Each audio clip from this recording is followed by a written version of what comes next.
It's about the I got to say, it's the stupidest thing in sports. Gets the ball, gets back, pulls up for the win. Got it!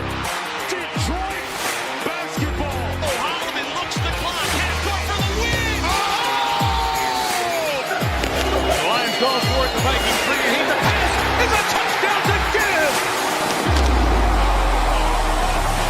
Javi Baez homered earlier. First one in the air, deep left field again. Yes, Tigers win. Javi is unstoppable. This is BS Sports. And away we go. The Lions are awesome. That's the show. First of all, this is always difficult because it's back-to-back live shows for me. Both late evenings, obviously. But I gotta be honest with you guys. There's not a whole lot for me to say. The Lions are awesome, and that was easily one of the top games I've ever gotten the pleasure of actually live reacting to, but also just one of the top games that I've seen this Lions team play ever, period, at any point in their history. So let's just jump into it then, shall we? We'll get into, there's a bunch of stuff we're going to talk about. We got a great show. We got to talk Tigers. They're in a no-score game with the Guardians.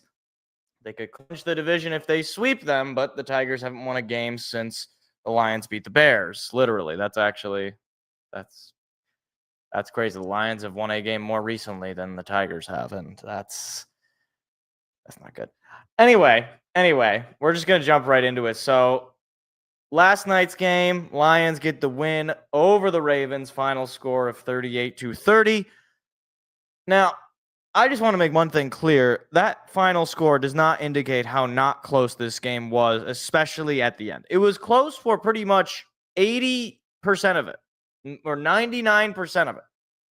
And then the final 1%, the Lions were up 2 scores with like a minute and 30 seconds to go. And the Ravens score a garbage time touchdown. So if you had Lamar Jackson on your fantasy team or Mark Andrews on your fantasy team, you're probably really happy with the performance. To his credit, 288 yards and 3 touchdowns, I should say. But there's a lot of things to take away from this. First and foremost, I have to talk about the offense because this is now back-to-back weeks where this offense has scored over 30 points. So that's something. And you can't even say, oh, well, they were playing the Bears. Their defense is terrible. Yeah, they were playing the Baltimore Ravens, who might also have a terrible defense, granted. But this Baltimore Ravens team is a Super Bowl contender, allegedly. Maybe we expose them as being not that. But the offense was great. David Montgomery, 151 yards on the ground on just 12 carries. I think if you take away the big, 90-some yard run or whatever he had, I think he still averaged 7 yards a carry. It just seemed like every time they were handing the ball off to him, he was taking chunks out of the defense. And to his credit, Jahmyr Gibbs had 67 yards and 2 touchdowns as well. So he was obviously effective in different circumstances, not overall. He had more carries and less average yards, but certainly he was effective at the points he needed to be. Amon-Ra St. Brown is a stud. I mean, this tandem between Jared Goff and Amon-Ra, I was thinking about it, and I can't think of a better wide receiver quarterback duo. I really can't. I can think of quarterbacks that are better, but then I think of their top receiver, and I'm like, no, I'd take Amon-Ra over that. You go to Josh Allen. Who's his top receiver? I actually don't even know. What's the name? Khalil Shakir? Lamar Jackson, who's Zay Flowers. Zay, 2 catches for 13 yards Flowers last night. Great stop there by the defense. Completely shut him down. Mahomes and Kelsey, don't even get me started. Neither. At this point, Jared Goff's a better quarterback than Patrick Mahomes right now. And that's not because Patrick Mahomes is terrible. It's because everything around him is terrible. And so the stats are just, him trying to do the best with what he's got. But either way, this offense is amazing. Even Jameson Williams, he had 2 catches in the first quarter, and that was it. But you know what? They were effective. 43 yards for him. Laporta had about pretty much any time they were on third down, the ball was going to Laporta, and he was catching the football. It was great. The offense is just great. And the offensive line, giving Goff the protection he needed. He didn't get sacked all night. They are obviously creating holes for the running game. It was just the offense was clicking on all cylinders. And then we get to the defense. And this is where I really start to rave. For one, you have Jack Campbell getting 8 total tackles leading the team. All of them are solo, including a sack. So he's a machine. I don't know how he does it, because all this guy does is tackle people, and nobody talks about him as one of the top off-ball linebackers in the league right now. Derek Barnes, he also had a quietly great game. 7 total tackles for him, 4 of them solo and a sack. Brian Branch, decent enough game. Obviously, he had the drop interception and a couple other plays where he was off on coverage, but like his not great game is still pretty decent. Like that's what's crazy. And then the man, the myth, the legend, the guy who we have been begging for many moons. We have asked for an edge rusher opposite of Aiden Hutchinson to complement Aiden Hutchinson. Now I got a question for you. Does Al-Quadin Muhammad have an edge rusher that complements him on the opposite side? Because this guy was a wrecking ball in the second half. 4 total tackles, 2.5 sacks, 3 solo tackles. Like, I don't know where this came from. And I looked it up. Al-Quadin Muhammad, he was on New Orleans, I think in 2017. He was on the Bears a couple of years ago. He was on the Colts. Like, he's just kind of been passed along in the league, and I hadn't heard of him until last year when, you had Davenport go down, and Josh Pascal was going down, and Onwuzurike was going down, and he was, getting punched in for, depth purposes, and he has risen through the ranks, and he's had, what is it now? He's got, I think he had a couple of sacks last week, or at least he had 1 sack last week. Like, I could be wrong on this, but I'm pretty sure he leads the team in sacks. I could be wrong on that.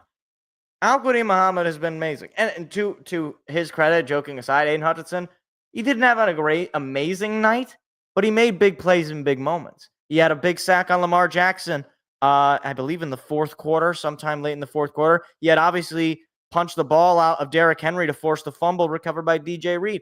Like, you had guys stepping.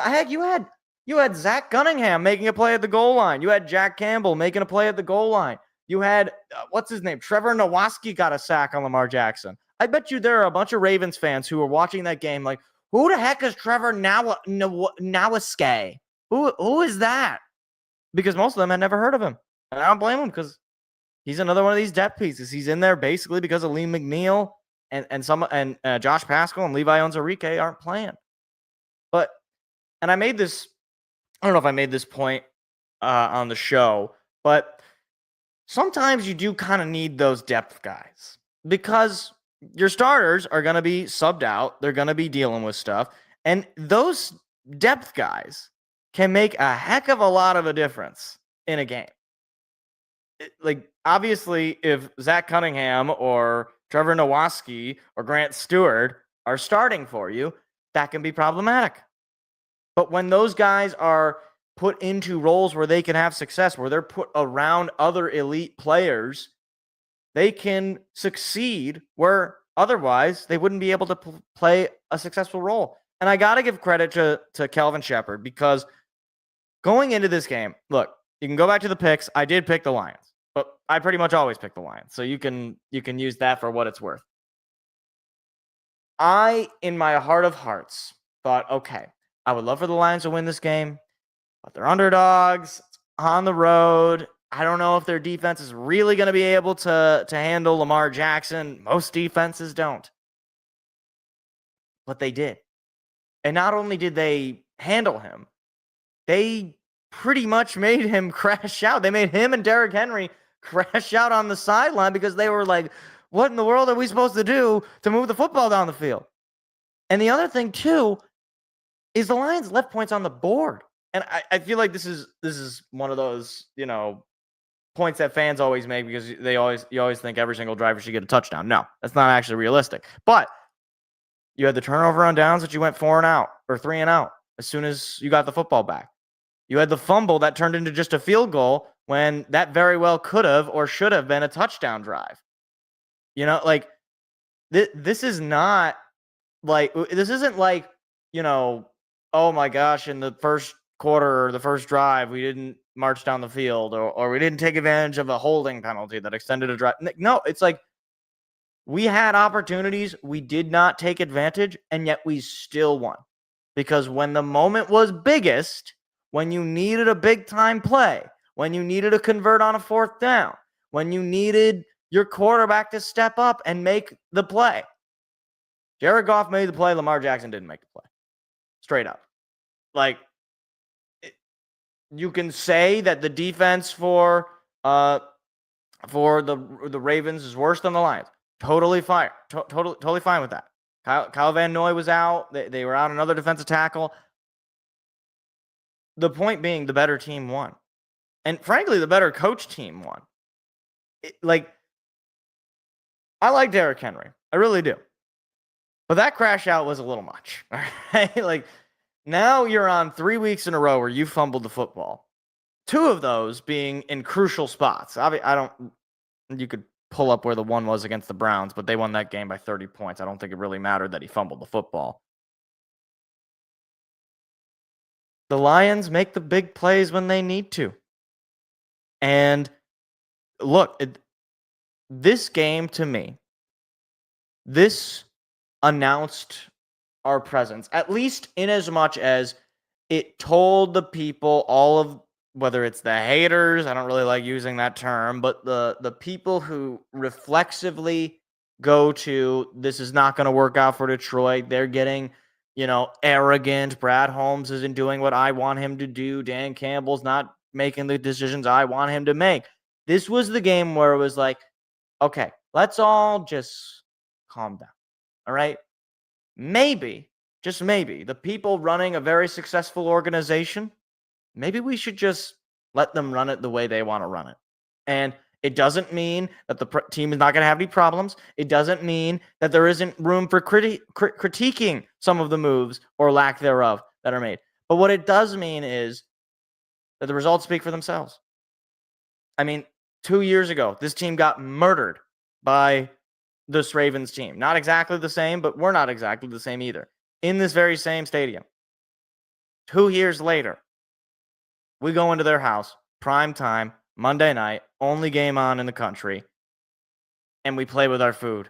Basically, we were down at 1 point in this game and immediately tied it up, took the lead back, and didn't look back.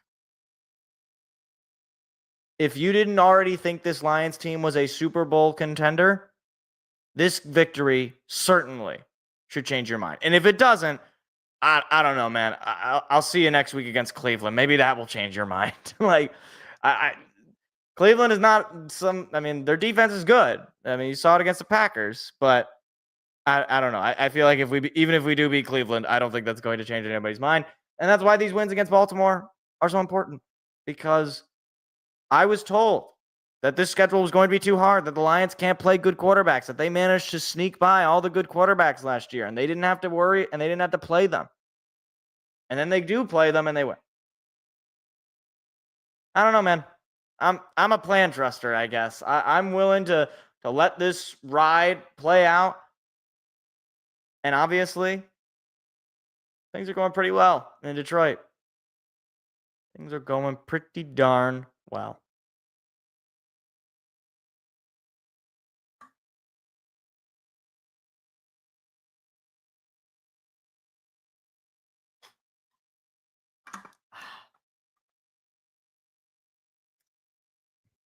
So the Tigers have managed to take a 1-0 lead here.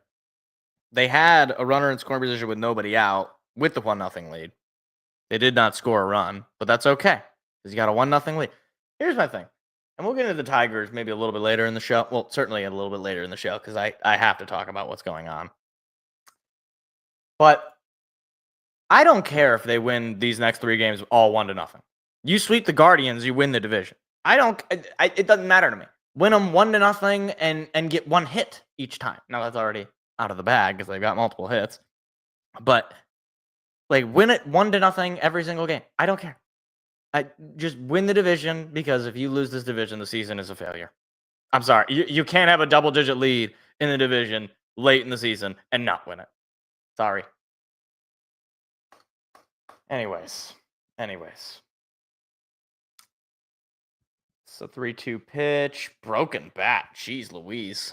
Oh my gosh. Never seen a bat get that sawed off. Austin Hedges. I want to see. Can they show a replay of that, please? FanDuel? Are they not going to show a replay? Am I just going to be talking to nobody? Okay, here we go. That bat went spinning in the opposite direction. It's like a helicopter. That's funny. That's very funny. All right. Let's talk this NFL's week 3, because this was the week of the field goal. And not necessarily in making the field goal.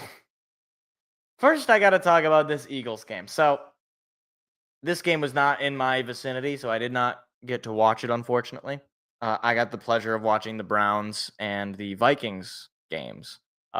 So, we'll talk about those a little bit later, because those are also relevant. But when you look at the win probability chart on ESPN for this game, it is how you say very funny. It's one of those where the Rams are at, hold on, let me see if I can find it.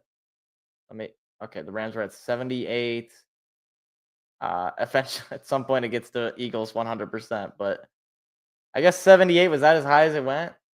Just because they had to kick a decently long field goal. Anyway, the situation is this. The Rams are running up the score on the Eagles. Absolutely dominating them, okay? They're up 19-7 at the half, all right? After 3 quarters, however, they're up 26-14, which is not crazy, but still pretty high. They then proceed to score no points. No points. No points awarded to the LA Rams. I fail to understand how you could just let this Eagles team do this to you, because once again, Saquon Barkley has another game where he just doesn't do much of anything. And finally, the forward pass is discovered by the Eagles, and what do you know? They're actually pretty good at it, because Jalen Hurts had 21 throws or 21 out of 32, 226 yards, and 3 touchdowns. One of them to A.J. Brown, who finally decided to come into work that day. But that's not even the story. The story of the game was, of course, Jordan Davis getting a blocked field goal, final kick of the game. The Rams have the chance to, despite all of their nonsense, despite all of their tomfoolery, they got a chance to walk this game off. They're down 1 point, 27-26. They need the field goal. That's all they need. And it gets blocked. And that wasn't even the first block of the game. That was the second block field goal of the game. So I don't know what's going on with the Rams special teams unit, but if I was their special teams coordinator, I would maybe just do nothing but blocking drills the entire week. Field goal blocking drills, to be specific. So Jordan Davis, I believe that's his first career touchdown, but it was obviously not needed because they were already winning the game on the block itself. But it is what it is. They get the block field goal. And I thought that was crazy enough. All right. But then in the game that I was watching, Browns Green Bay, okay, Green Bay winning this game for most of it. They were up 3-0 at the half, which is not exactly amazing. They were up 10-0 going into the fourth quarter. Final 15 minutes, this Browns team couldn't score in a whorehouse, basically. Like, they are incapable of getting anything going offensively. And then finally they decide, all right, you know what?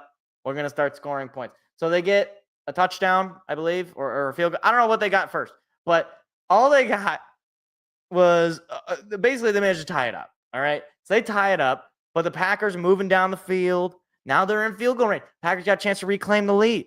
All right. They're going to be able to just walk this off on the back of their defense because the Browns are just that bad. Nay, because the Browns special teams gets a blocked field goal of their own. And they take the ball, and they manage to march down the field, and they kick a game-winning field goal. So they get out of the 0-2 hole, and they get their first win at home. And the Packers go to 0-1 on the road. And look, the Packers are going to be fine. I'm not here to just dog out on the Packers. The offense could not get it going against a good defense for the Browns. Let's not get it twisted. They do have a good defense. Their offense is terrible, so the fact that they let them win the game is another thing. But obviously, Jordan Love throws a terrible interception. He has a not great game. Josh Jacobs was non-existent. Matthew Golden is your leading receiver with 52 yards. Not great, Bob. Not great. It was a tough day in the office for the Cleveland Browns. But you know what? The loss is a loss, and sometimes that's what can cost you, right? Like here's my thing, right?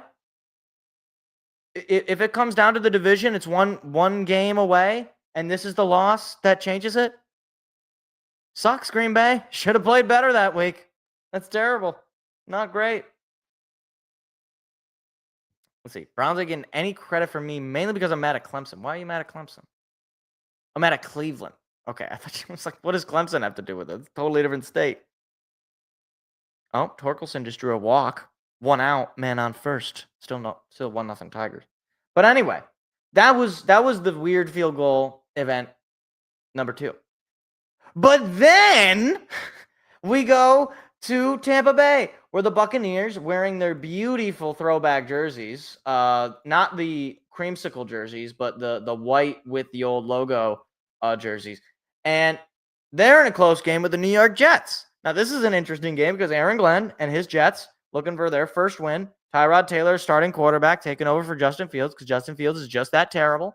He actually had not an amazing game, but, he rushed for 48 yards. It's got to count for something. Anyway, the Buccaneers are about to kick a field goal. And they're in a prime spot to be able to just, kick the field goal and feel good about themselves. But then the Jets block the field goal, run it back for a touchdown. Aaron Glenn's high-stepping, doing a funny dance on the sideline. Everybody's loving it. And then Baker Mayfield says, you know what? Hold my beer. And he marches down the field, gets his team into field goal range. They kick a game-winning field goal. So you have block kick for a touchdown to give the team the lead. Then you have the team that just lost the lead driving down the field. You notice how these are getting crazier and crazier? Don't worry. There's more. Actually, no, there's not more. That was about the craziest one. I lied. There are a couple more field goal related things. The Chargers, they had a second half comeback against the Broncos there. They had a game-winning field goal thanks to Cameron Dicker. Justin Herbert leading his Chargers to 3-0. Hold on, where's the Arnold drop? There it is. Go Chargers, go. Go Chargers, go. That's what he's probably saying in his brain every single time he has the football. 300 yards, 1 touchdown. He did have an interception, but it was a beautiful touchdown to Keenan Allen, his old buddy, his old pal. So everything is going well in Los Angeles for the Los Angeles Chargers of San Diego. Seth is feeling great. I haven't actually asked him about his Chargers. They're 3-0 for the first time in like 20 years. You know what's crazy? It is totally plausible to me that we could have a Los Angeles Chargers Detroit Lions Super Bowl, and I don't know if my heart could emotionally handle that because I don't want to see poor Seth have his team lose in the Super Bowl, but I also don't want my team to lose in the Super Bowl. You see the problem here? See the problem? Why can't it be us versus the Chiefs? Why can't it be like last year's Super Bowl, except we're the Eagles? That would be great. By the way, I'm convinced we could have beaten that Chiefs team if we played them. We'll see. Anyway. But yeah, so the Chargers, they get a walk-off field goal. And then finally, San Francisco, they get a walk-off field goal. And that one made me mad because I picked the Cardinals. And, of course, they can't beat stupid McCorkle Jones, who, at this point, I don't know, just keep him as the starter, I guess. It'd be so funny if after signing Brock Purdy, if it's just like Jimmy Garoppolo all over again, and they bring in some backup, and he just happens to be back. Like, maybe it's just like Kyle Shanahan really is good at making bad quarterbacks good for like 2 years, and then he has to throw them away after he signs them. Maybe that's what's going on in San Francisco. But anyway, Kyler Murray has another one of those games where you're like, huh? And oh, and gross. 159 total yards, just 1 touchdown. I don't even know if he ran for many yards. Ran for 37 yards. I don't think he's good. Like, I mean, he's definitely not elite, right? That goes without question. He's not in the upper echelon. But like, is he at least like fine? Like, let me ask you this: would you rather have Kyler Murray right now or Geno Smith? I think I'd rather have Kyler Murray, but I'm just like guessing. Like, let's see. Would you rather have Kyler Murray or McCorkle Jones? That the fact that I have to, I mean, they played each other and McCorkle got the win. So that doesn't bode well for Kyler. Why couldn't you just name your kid Kyle? That's not a great name anyway, but why Kyler? I hardly know her. Anyway. There are more games to talk about, and they are 2 games. I don't know why my brain is just having a stroke right now. They are 2 games, both of which involve 2 very bad teams. We will start with the first game that actually ended up getting turned off on my CBS broadcast because it was that bad. You look at the win probability on this game, it looks like your grandma just before she died. I don't mean to bring up any sad memories for anybody's grandmother, but it's like a dead line completely. So, like, first of all, I'm talking about the Vikings-Bengals game. This might be the worst game of football I think I've ever seen, but it's also one of the funniest games of football I've ever had to see. Carson Wentz did not play particularly well. I mean, he played fine. Like, he played fine, I guess. 14 for 20 with a couple of touchdowns, 170 yards. Like, it's fine. It's fine. However, you know who did play really well? The prophet, Isaiah Rodgers, had 2 turnovers, both of them for touchdowns. I think he had a pick 6, and I believe he also had a fumble, a scoop and score. Just give this guy an MVP award already.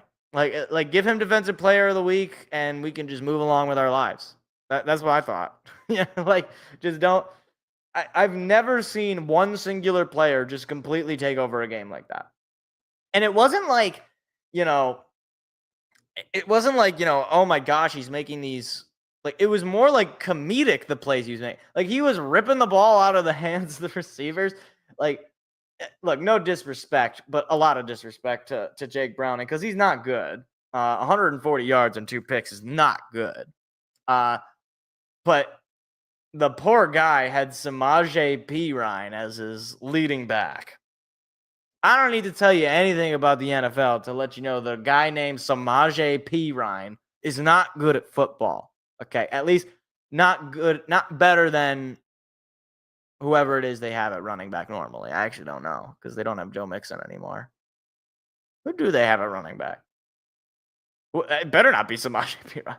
Anyway, their best receiver is Jamar Chase, and that poor guy, I mean, if he doesn't request a trade, then you deserve to stay in this loser team. Like that. That's pretty much my feeling about like Max Crosby and Myles Garrett, where it's like guys who have so much talent, who are so elite, who if they just got sent to a good organization, legitimately could win Super Bowl or Super Bowls plural. But yet they're like, no, I want to sign with this team because they want to pay me a bunch of money that, granted, you deserve, but you're stuck with a bad team. And that is incredibly stupid to me. Like, I would take a pay cut to get out of Cincinnati just because I want to win a Super Bowl. But then again, I'm not in his spot. So anyway, this Bengals team is so bad. And it goes to show that when Joe Burrow goes down, this team becomes completely nothing. Now, granted, a lot of teams probably become completely nothing when their starting quarterback goes down. But I mean, like, this team went from, okay, they're 2-0 at least. They're not playing amazingly, but, Joey B is a good player. They're doing all right. To now, they have to cut away from the game because it was that bad. Like, you don't score a single touchdown until the fourth quarter, until garbage time. And they have built so poorly around Joe Burrow that the moment he goes away, that everything collapses. This Bengals team, like, it feels a lot like a lot of those teams with Stafford, with the Lions, where they would just give him complete crap around him. Like no good quality players outside of Calvin Johnson. Like no run game, very little offensive line, bad defense. Like it was if it was one thing, it was the other, or it was the other. And it's pretty much the same thing with this Bengals team, except it seems to me that it's pretty much just like you have pretty good wide receivers and nobody else. Nobody else. That's about it. And even with wide receivers, you got outside of Jamar Chase and D. Higgins, the drop off is pretty steep. Like, who's the next best receiver on that? Is it Noah Fant, the tight end? Never a good sign when your next best wide receiver is not a wide receiver. Is it Mike Gesicki? Isn't he also a tight end? I think he's a tight end. Is it Drew Sample?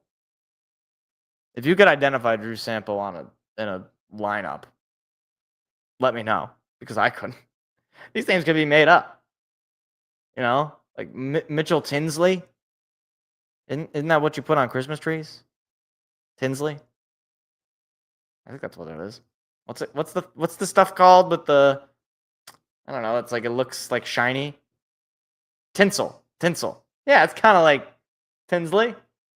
Huh. He didn't have any targets, so I don't know. He didn't do much. What about Cam Grandy? Think he's probably the best receiver after T. Higgins on that team? Yeah, I bet he probably is.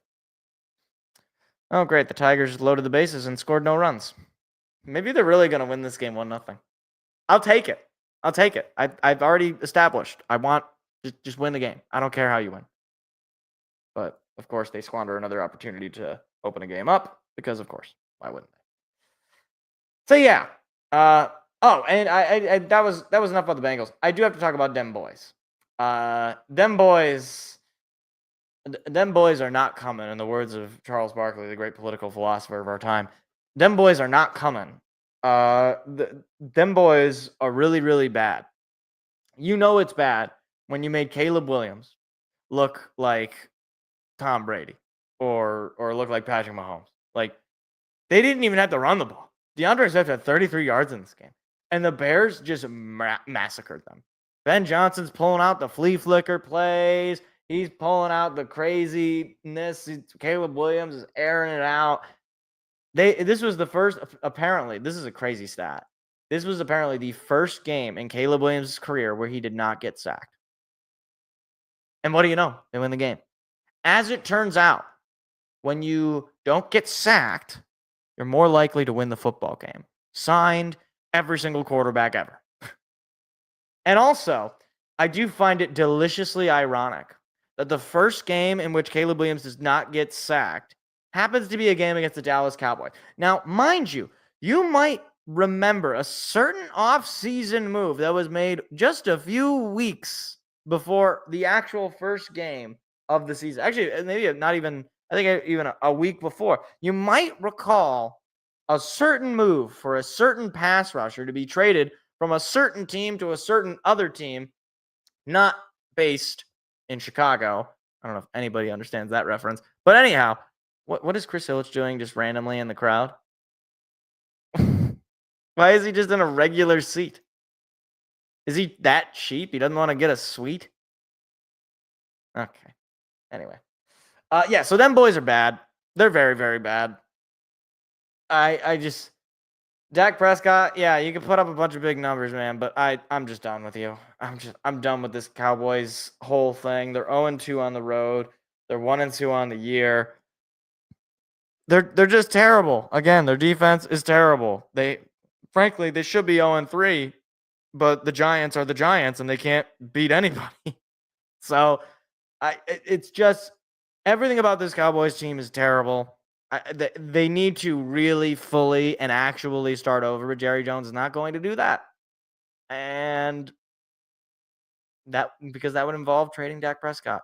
Although he did say, like, I think they were like they caught him on video and he said something like can't do that or something like that, or like intercepted. Like, I think they caught him as Dak threw an interception. So that was pretty delightful. I don't like. Here's my thing about this, because is Dak really that bad? No, he's not really that bad. But is it just kind of fitting that he's the Cowboys quarterback? Because here's the thing. If he was the quarterback of the Carolina Panthers or the Jacksonville Jaguars, or I don't know, I'm just going to cat teams, or I'm trying to think of other small market teams. The Tennessee Titans. Are they small market? Yeah, I'd say the small market. If he was a quarterback of any one of those teams, I don't think people would have to talk about him in any other. I don't think people would be as unrealistic about him as they are because he's on the Cowboys. Because he's on the Cowboys, he's seen as this, top of the line quarterback. He has to be good. He's the quarterback of the Cowboys. When the Cowboys really haven't had a good quarterback since Troy Aikman retired. I mean, when you really think about it, like, is John Kitna, is he moving the needle? Anybody? Obviously there's Tony Romo, but oh my gosh, another shattered bat. I got to show a replay of this one. Ramirez grounded out to shortstop. That bat got it like exploded. Oh my gosh. Let's see this. Is this the one where it explodes? That's the next one. I think it's the next one. No, not this one. It's the next one. I promise, guys. I promise it's the next one. It just what are these bats in Cleveland made of? Is tissue paper or like styrofoam? Just exploding on contact. That's wild. Anyway. So yeah, that's pretty much that. That's pretty much what I'll be at the NFL. So before we get into college football, because I don't have that much to talk about in college football, I have to talk about what's going on with the Detroit Tigers. Because unfortunately, I just can't have nice things. I went into this month of baseball thinking, all right, well, they'll stumble their way through, but that's all right. They'll get the, place. They're gonna win the division. It's just gonna be a little ugly. They'll stumble into it, but Cleveland's not that good. They get a series against the White Sox or the Marlins. Please, they'll be able to do that. And the start of the month, it was like, okay, they lost 2 out of 3 to the Mets. It's not great, but that's fine. They'll bounce back against the White Sox. There's 2 out of 3 to the White Sox. And I was like, okay, well, I guess at some point you're going to lose a series to the White Sox. No problem there. Then they went 2 out of 3 against the Yankees. Like, all right, there we go. We're back. We're fine. We blew out the Yankees. No question. Then you lose 2 out of 3 to the Marlins. I was like, okay, well, that's not ideal. I mean, it's on the road maybe, so you could say there's a little bit of travel there. And that was about when everything started to go wrong for this baseball team. First, they lose game 1 to Cleveland. Then they lose game 2. Then they lose game 3. They get swept. And at that point, they are just, I think, 3.5 ahead. 3.5 games, maybe 4.5, something like that. And at that point, I was like, okay, I'm not freaking out. I'm not going crazy, but I don't feel good. And then they get swept by the Braves. And at that point, I have lost all hope. And right now, they're up 1-0 to the Cleveland Guardians, whom they need to sweep if they want to clinch the division before the end of the week. And I hope by the time that this is uploaded and everything, by the time that this is all clipped out and everything, I hope that has already happened. And this is just the ramblings of an upset man who is a prisoner of the moment. I hope that's the case. Unfortunately, this team is doing everything in its power to not win the division. And there's a lot of blame to go around. There is. Primarily, though, the blame is not on the pitching. It is on the hitting. I'm going to give you 3 guys that have decided they don't want to play baseball in October. They would rather stay home and watch the Lions or watch the Red Wings or whoever. They would just rather do anything other than play baseball in October. The first one I will call out is Zach McKinstry. Zach McKinstry was one of our all-stars. And in the last 15 games, he's batting .225 with .256 on-base percentage and a .425 slugging. And believe it or not, he's been one of the better ones. That's what's crazy. He struck out 11 times in the last 15 games. He's got just or not, he's got 9 hits in 15 games. It's not good. All right. Needless to say, it's not good. Now, granted, he's done a little bit better in the last 7 games. A little bit better. But still not great. Still not great. Name number 2, and this one legitimately upsets me. And not in a I'm disappointed, in a like I am viscerally angry with you. Riley Green has been completely putrid. In his last 30 games, he has struck out 31 times. That is over a strikeout a game, fellas.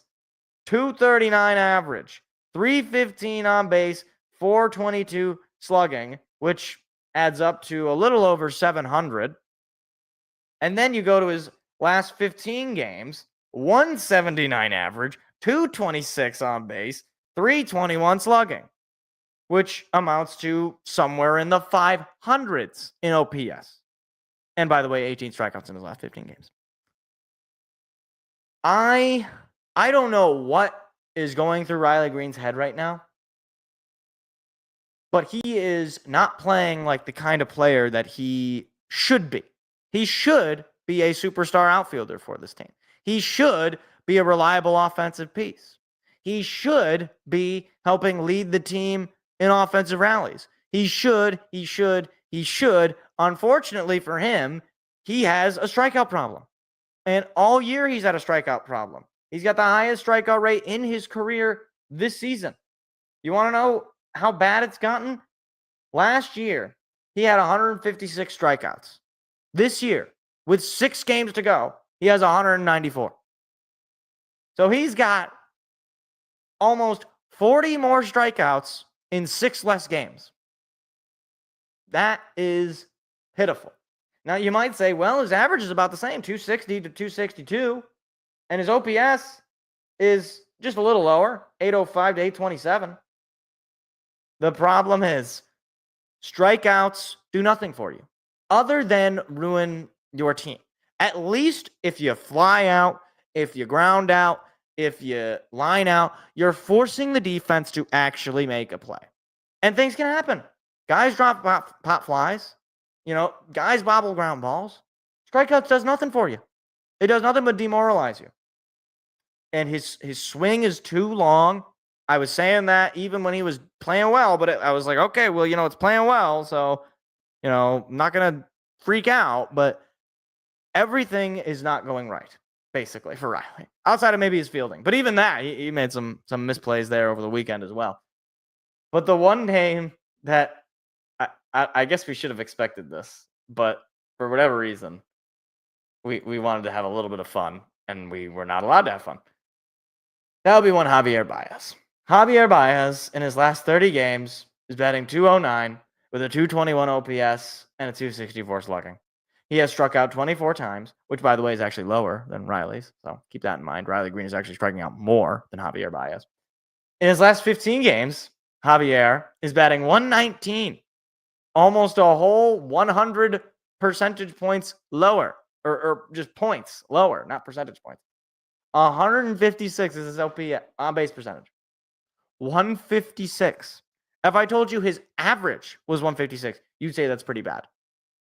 But we're talking about his on-base percentage. His slugging is 167 in the last 15 games. He has been putrid. Completely putrid.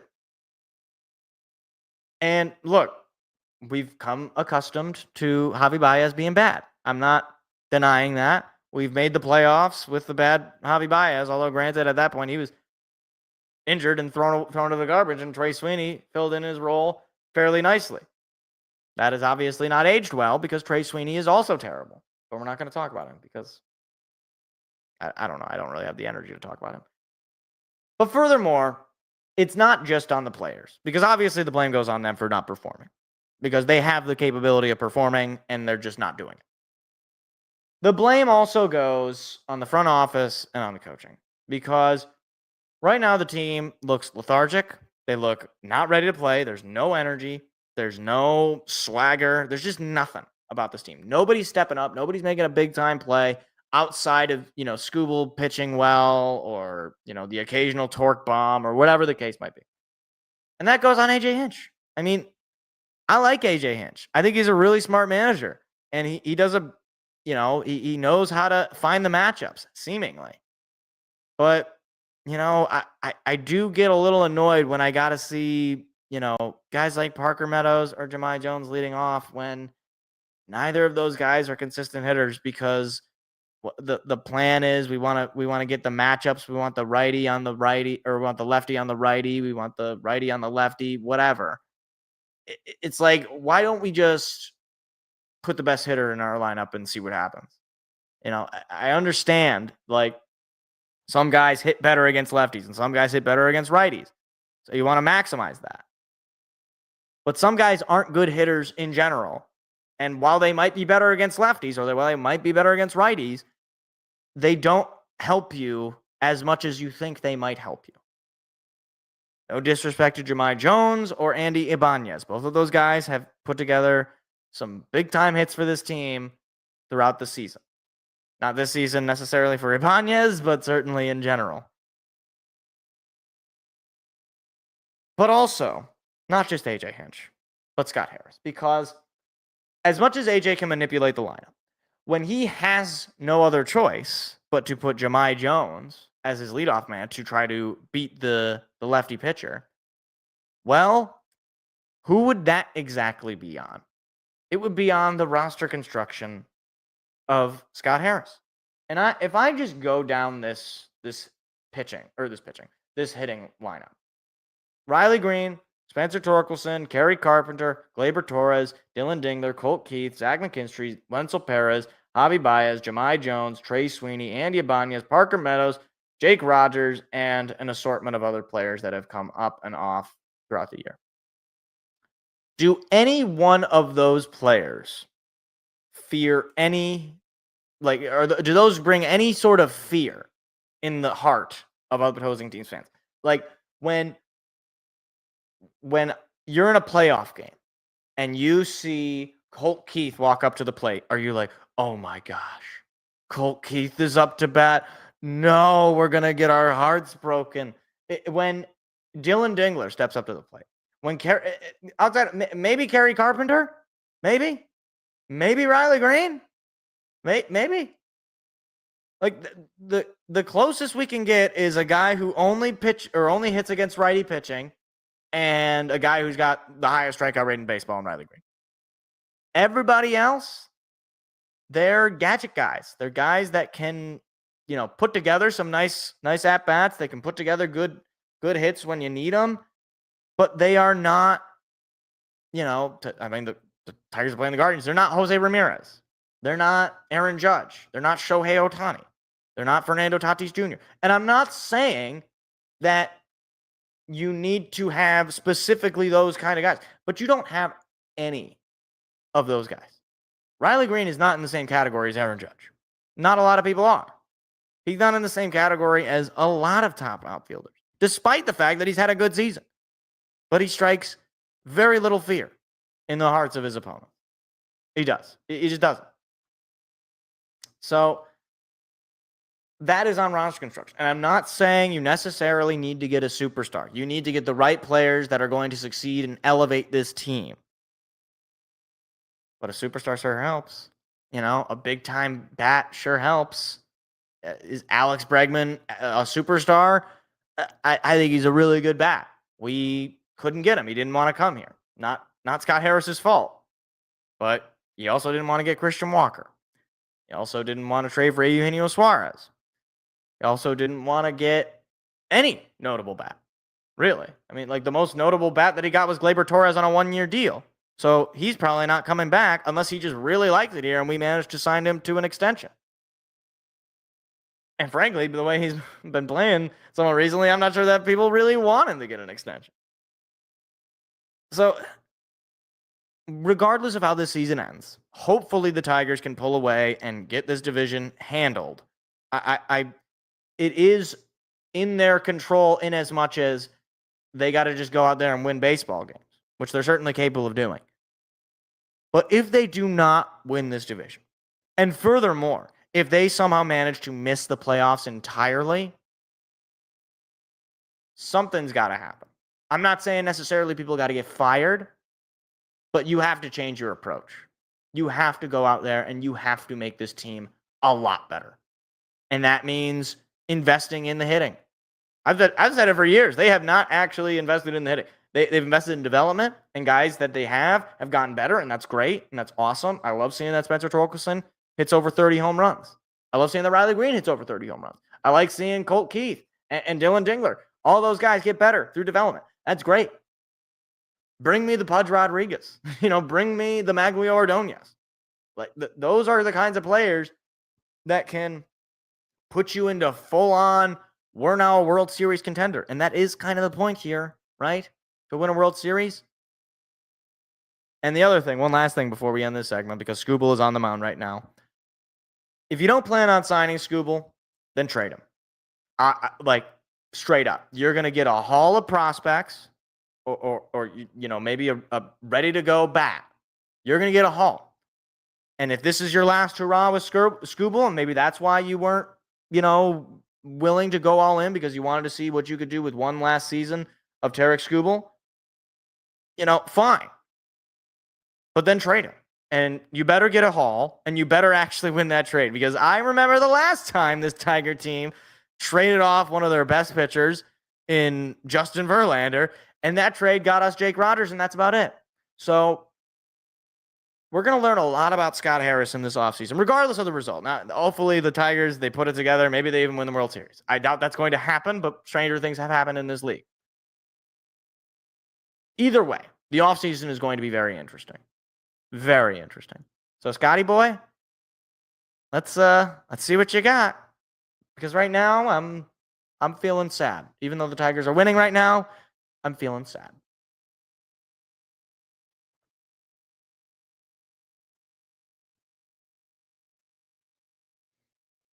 Skubal just got out of the fifth. It's still 1-0. Once again, just want to make this clear. I don't care if we win every single game of the week 1-0. Literally, that would be, if they win every single game of the week 1-0, that would be a victory in my book, because then you would win the division. That would be great.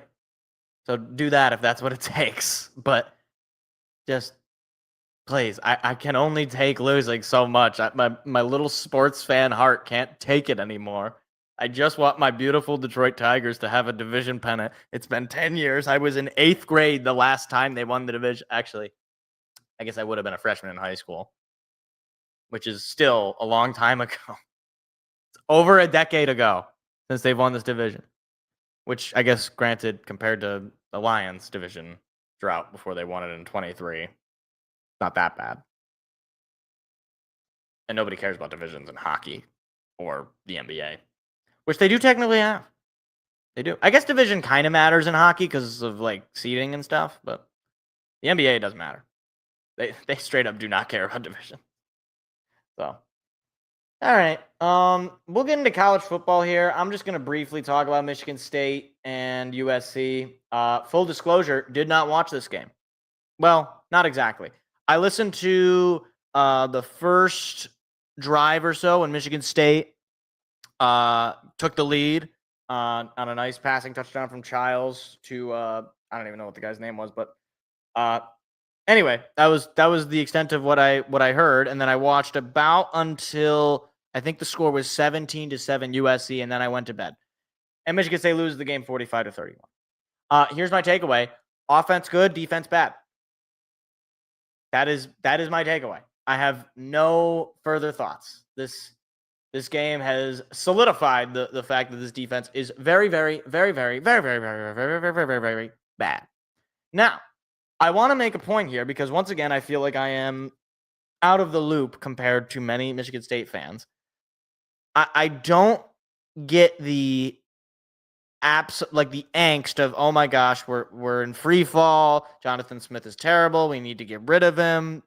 I'm just not there yet. I could be there. Don't get me wrong. That is entirely possible. But you lose on the road to USC, who was a top 25 team going into it. You were 18.5-point underdogs, and you managed to cover that spread. And you went into the fourth quarter in a one-possession game. Now, obviously, Things got away from you. You didn't win the game. You don't get plus points for trying. But here's what I'll say. After just 2 years, this offense is way better. You have a really interesting, very good quarterback who can run the ball as well as throw the ball. You have a very good elite wide receiver in Nick Marsh. And your offensive line improved drastically from year 1 to year 2. I don't know how long it's going to take for this defense to get better. Maybe it's going to take a coordinator change. I don't know. But I'm not at that doomer stage. And maybe it's just because Michigan State football has been bad for so long that we're just at that moment where we just, anytime we're losing games, it's like we can't see the potential long-term success that could come from some of these tougher losses early on. Here's my thing, all right? Look ahead. You got your bye week next week. So you take the week off. That's fine. You go on the road to Nebraska. And I said this going in.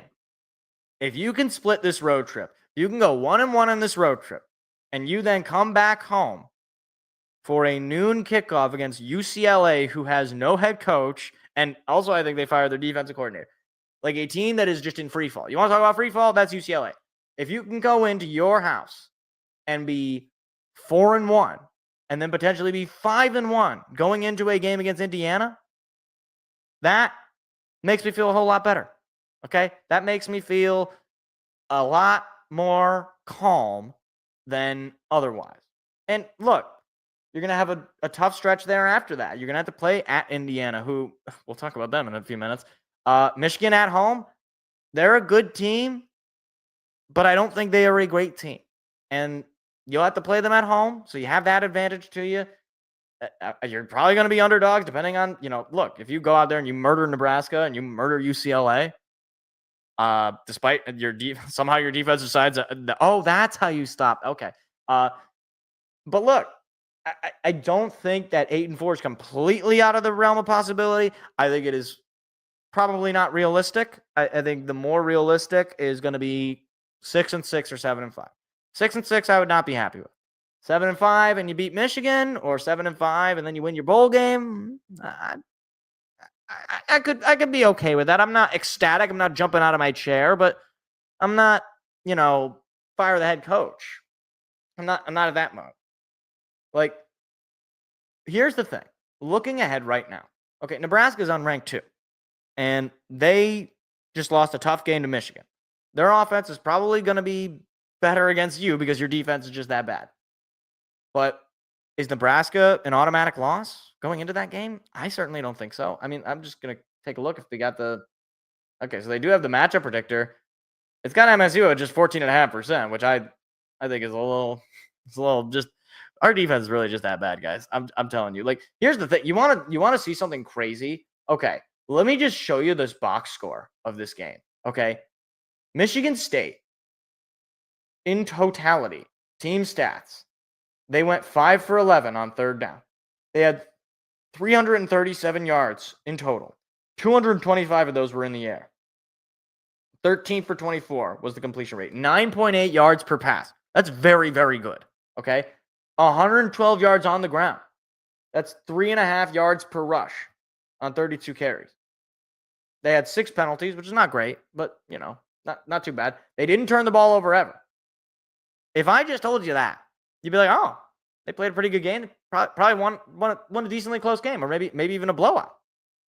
No, because that's how bad our defense is. Because we give up 523 yards to USC. I don't even know how that's possible. Like, I don't know how you can do that. How do you 523 yards? That's incredible. That's like a miracle.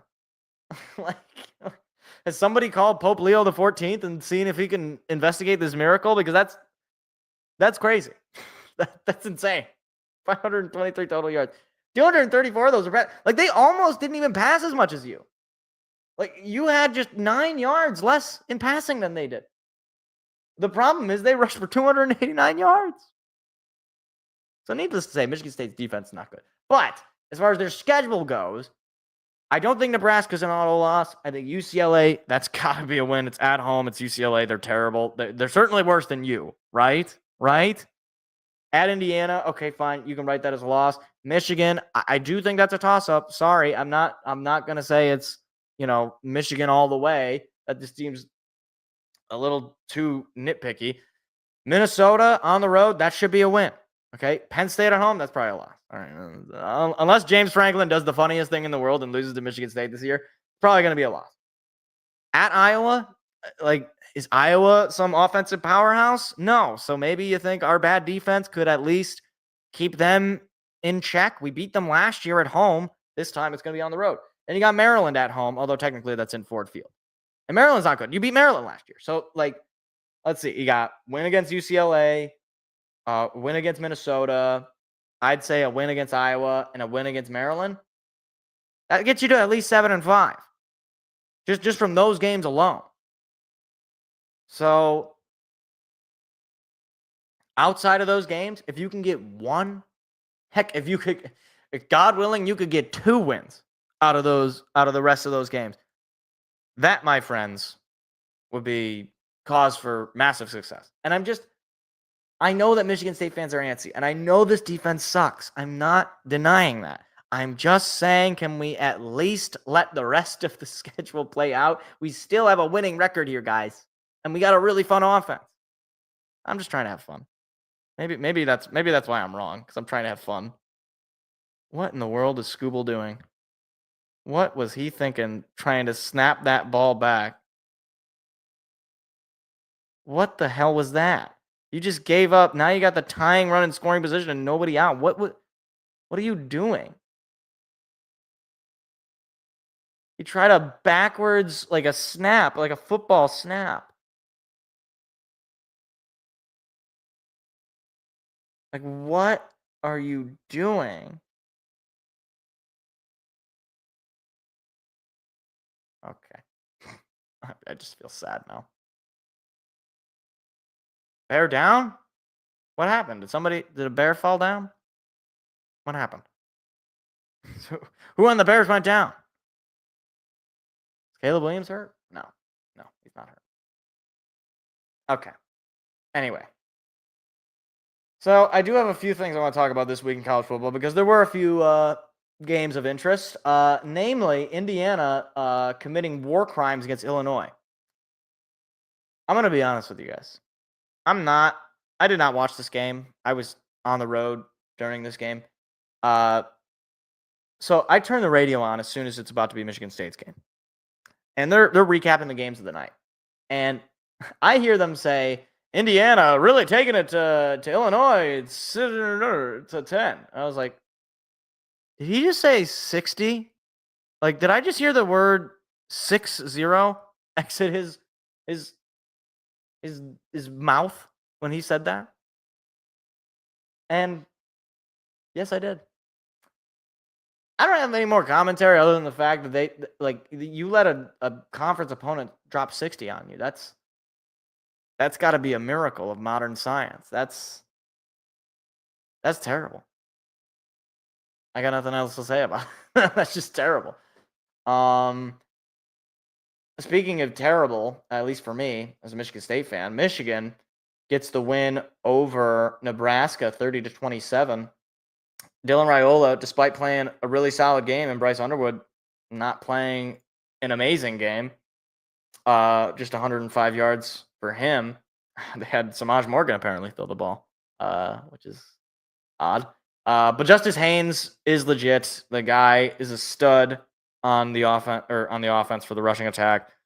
And Bryce Underwood did rush for 61 yards, so I guess you could say he made up for it in that regard. But Nebraska, unfortunately, just couldn't get it done. And Michigan gets what I think is probably the most impressive win so far. Certainly the most impressive win for Bryce Underwood, just as a starting quarterback. Obviously, his numbers are not eye-popping by any stretch of the imagination. But a great win, I think, for Michigan. They're on their bye week this week. I don't even know what their schedule looks like ahead of that. Let's see. Who do they got after this? They got Wisconsin at home. Not this week, but next week. So yeah, it's gonna be a win because Wisconsin is terrible. They lost to Maryland. How do you lose to Maryland? Even Michigan State beat Maryland last year. How do you lose to Maryland? To Maryland? Crazy. And then Oklahoma beats Auburn. This was a top 25 matchup. I said it could have been the game of the week. Seemed like it delivered. Close scoring game. Oklahoma managing to finish the job.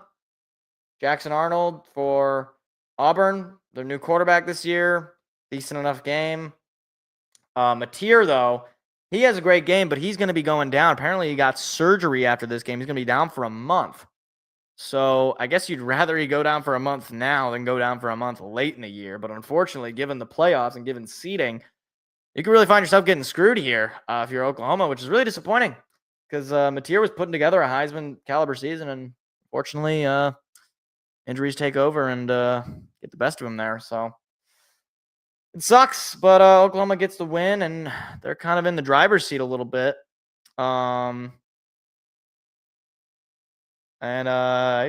David Fry, I think, just got hit in the face. Oh, geez, he's bleeding. What happened?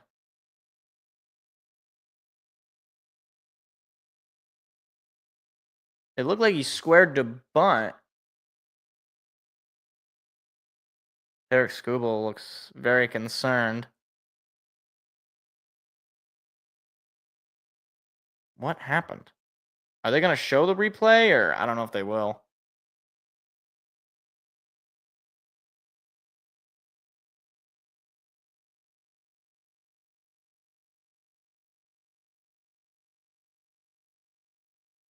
By the way, Tigers up 2-1, but they got the tying run in scoring position with nobody out.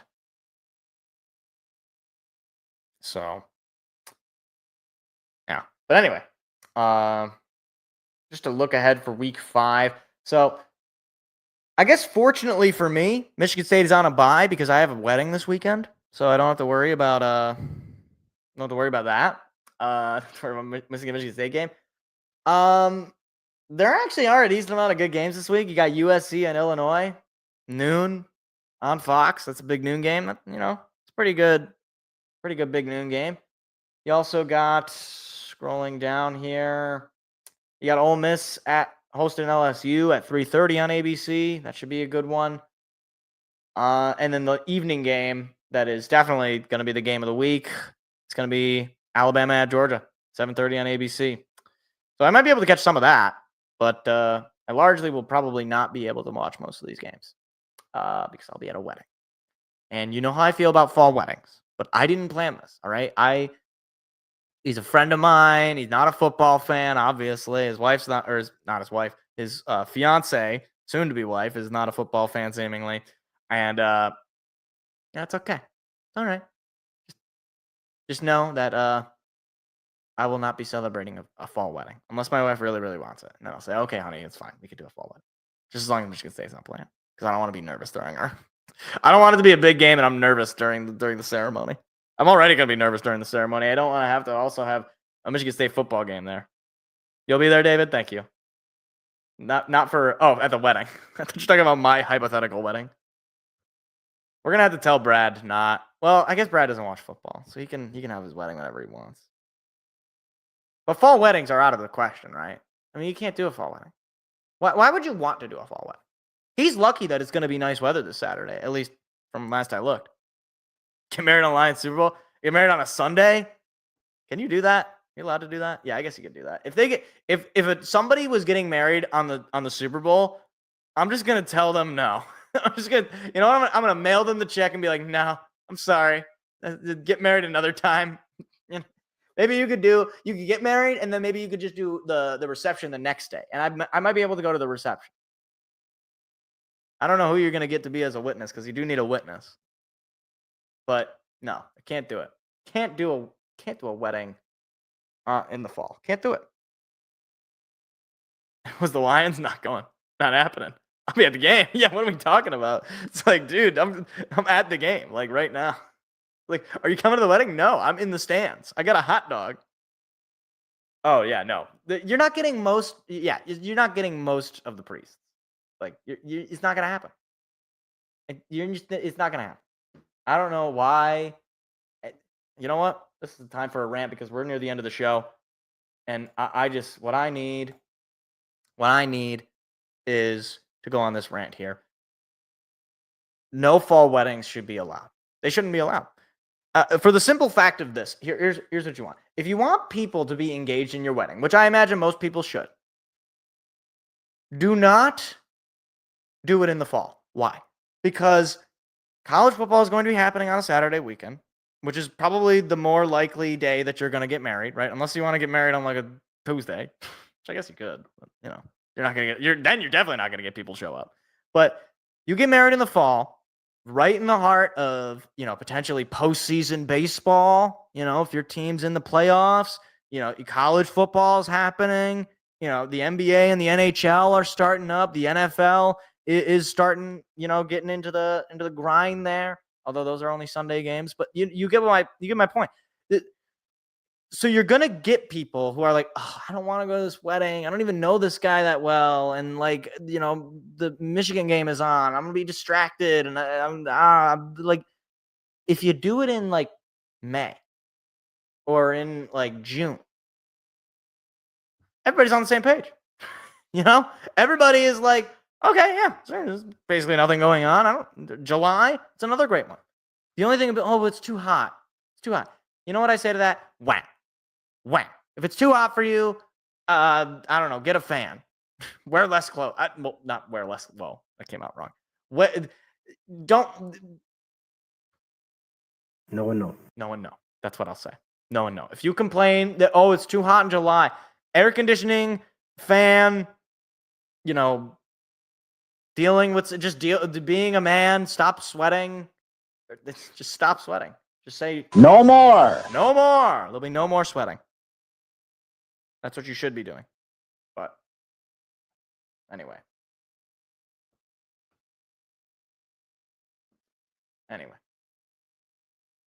So. All right.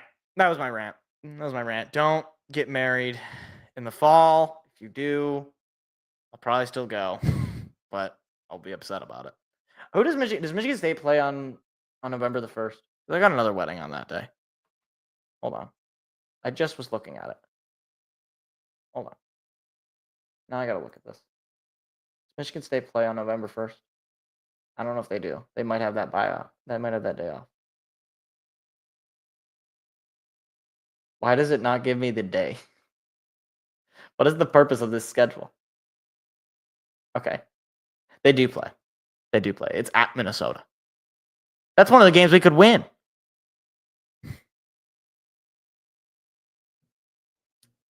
All I do is suffer when there's these fall weddings, man. All I do. It's fine. Yeah, no, it's fine. Yeah, you want to get married in the fall? Fine. I like the changing of the colors of the leaves. I like not you. I like people other than you. I like being home and not doing that during the fall. I just think the summer is the best time to get married, really. Just get married in June or July. It's great. Everybody loves it. People love it. I love it. And that's really what matters most. Tigers have just lost the lead, by the way. It's now 3-2. They were up 2-0 going into this bottom of the sixth, and they've given up 3 runs. I hate life. I do. I really do.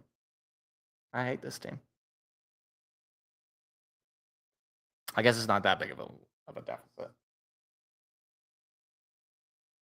Anyway. All right. Now that we're sufficiently upset and agonized, we're going to get into everybody's favorite segment of the show. It is indubitably time for the picks. Let's hit the music.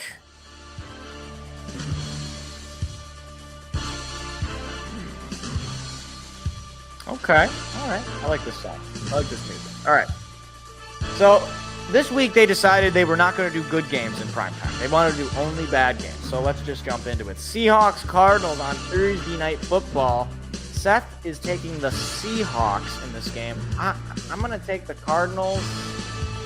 just for difference sake. I know they just lost, but come on, I have to believe, man. I have to believe. Give me the Cardinals. Kyler Murray I don't think he's good, but I also don't think who's Sam Darnold is good. Has Cooper Kupp done anything for them? I don't think I've talked about the Seahawks one time on the show. I don't know. Give me the Cardinals, please. Don't do what you did last week and break my heart, Cardinals. Vikings at the Steelers in what people are calling American terrorism inflicted on yourself and your eyeballs. Seth is taking the Vikings in this one. I'm gonna go with the Steelers. They got a decent enough defense. That is terrorism. Wow, that's a terrible game. I don't know. Steelers, just to be different. Commanders taking on the Falcons. Again, they're not presenting their best, though. These are not the greatest games for me for. Seth is taking the Commies. Yeah, I'll take the Commanders. Falcons had an awful loss last week to the Panthers. Michael Penix threw, I think, 2 pick sixes. Not great, Bob. Not great. Commanders, I don't know if Jaden Daniels is going to be back, but if he is, he's definitely a better quarterback than Penix. So give me the Commanders. Saints at the Bills. You already know how I feel. I am never picking the Saints. They're bad. They're not going to win a game this year. Mark my words. They are not going to win a game. Give me the Bills. Browns at the Lions. Yeah, I don't think I need to discuss this very long. Browns have a good defense, but the Lions are very, very good.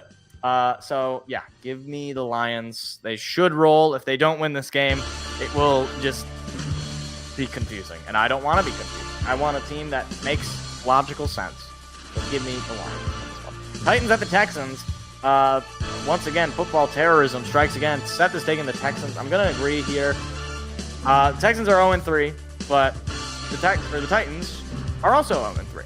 So somebody's got to win this game. And it's not going to be the Titans, because as bad as the Texans are offensively, the Titans are an offense to offense. Give me the Texans. It'll be a low-scoring game that nobody will want to watch except for Houston Texans fans, and even they don't want to watch the game. So that's not good. Panthers at the Patriots. Seth is taking the Patriots. I will concur. I'll take the Patriots too. Look, I know that the Panthers just come off a big win against the Falcons. I do not believe. I don't care. Bryce Young did not even have that great of a game. A 30-point shutout. He didn't even have that great of a game. Give me the Patriots. Hopefully they don't turn the ball over 100 times like they did against the Steelers. Chargers at the Giants. Arnold, who are we taking? Go Chargers, go! That's right. Chargers going to be 4-0.